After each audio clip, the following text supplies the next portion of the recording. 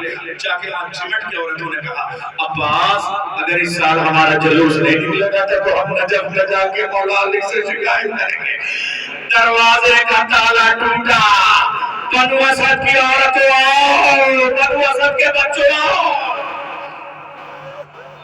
ارباب اعضاء مولا کا نقشہ ہے۔ ارباب اعضاء جیسے ہی مولا سجاد گئے نا، کچھ کاشتکار دریا کے اس پار تھے، جیسے مولا سجاد کو آتے ہوئے دیکھا اور ساتھ میں 2-4 جوان پہلے شروع میں نظر آئے، وہیں سے چلا کے کہتے ہیں ارے کون ہے جو چلا آ رہا ہے؟ ہم نے دیکھا یہاں بڑا غیرتدار شخص لگا تھا، اس کی لاش کے ٹکڑے پڑے ہوئے ہیں، قدم کو سنبھال کے رکھنا۔ مولا سجاد نے کہا میں کوئی اور نہیں، عباس کا بھتیجا علی ابن الحسین۔ دوڑ کے کاشتکار آئے۔ ارباب اعضاء دفن شہداء کا منظر سارا دن تھا، آپ تو صرف نماز صبح کے بعد پیش کریں گے نا۔ جیسے جیسے خبر ہوتی تھی جوان بتاتے تھے مولا سجاد آئے ہیں، تو چونکہ زمین خرید کے ہبا کی گئی تھی اس لیے جوان دوڑ کے آتے تھے، چلو سجاد آئے ہیں، ہم پہ واجب ہے دفن شہداء کرنا، چلو سجاد آئے ہیں حسین کے لاشے کو دفن کرائیں، علی اکبر کے لاشے کو دفن کرائیں۔ جب عصر کا وقت آ گیا تو کچھ جو اپنے کاموں سے گئے تھے، کھیتی اور کسانی کے کام سے گئے تھے، وہ نوجوان جیسے ہی پلٹ کے آئے، سب نے کہا چلو مولا سجاد کے پاس، اور اس کے بعد جب جا کے کہا تو حضرت عباس دفن ہو چکے تھے۔ ان نوجوانوں نے پوچھا یہ کس کی ضرورت ہے؟ کہا یہ حضرت عباس کی، عباس کا جتنا لاشا مل پایا میں نے یہاں دفن کر دیا۔ ارباب اعضاء ایک منظر مولا سجاد لے کے چلے ہیں، منزل ہے امام حسین کے لاش کے ٹکڑوں کو، 9 جگہوں پہ امام حسین کی لاش کے ٹکڑے موجود تھے، 9 جگہوں سے چن کے مولا سجاد نے چٹائی پہ رکھا۔ جب لے کے چلے ایک آواز آئی سجاد رک جاؤ میں آدم۔ جب شمر کی پہلی ضرب لگی تو میں واپس آ گیا تھا، آج کاندھا دینے آؤں گا۔ آپ جنازے میں جو کاندھا دیتے ہیں، منزل دیتے ہیں نا، یہ سیرت سجاد ہے ارباب اعضاء۔ تھوڑی دور کے بعد میں سجاد رک جاؤ میں آیا، کون؟ آپ دوسری ضربت پہ چلا گیا تھا نوح، تیسری ضربت پہ چلے گئے تھے ابراہیم، سب آئے ہیں۔ ارباب اعضاء جیسے ہی سجاد پڑھے نا، ایک آواز آئی سجاد رکو میں تمہارا نانا محمد مصطفیٰ حسین کو دفن کرنے کے لیے آ رہا ہوں۔ سجاد چلے 2 قدم اور آگے بڑھے تھے، آواز آئی سجاد رکو میں تمہارا باپ علی مرتضیٰ۔ اے سجاد خیبر کا دروازہ اٹھانا آسان تھا، حسین کا لاشا اٹھانا مشکل ہے، میں آ گیا۔ ارباب اعضاء جب سب آ گئے نا، ایک آواز آئی بیٹا سجاد میں بھی آ گیا تمہارا چچا عباس، لیکن سب کے کاندھے سلامت ہے کاندھا دے سکتے ہیں، میں تمہارے پیچھے پیچھے چلتا ہوں، میری جانب سے میرے مولا کو تم کاندھا دے دو۔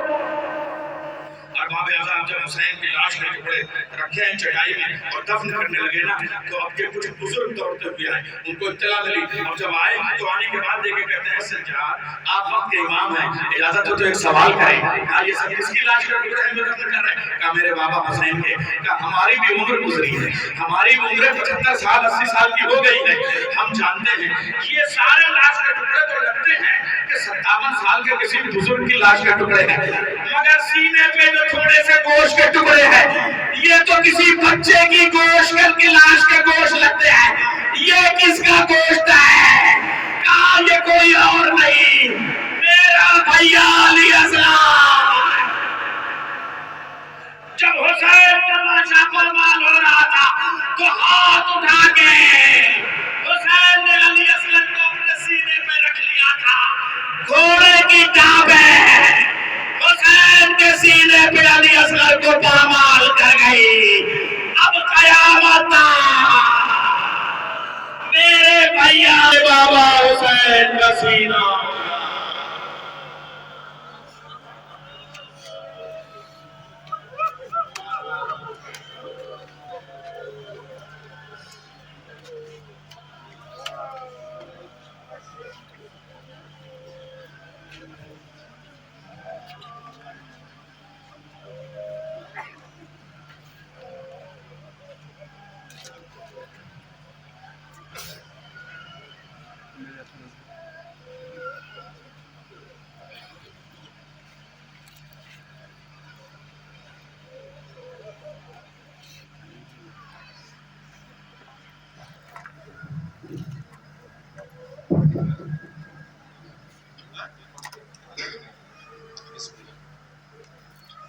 ماں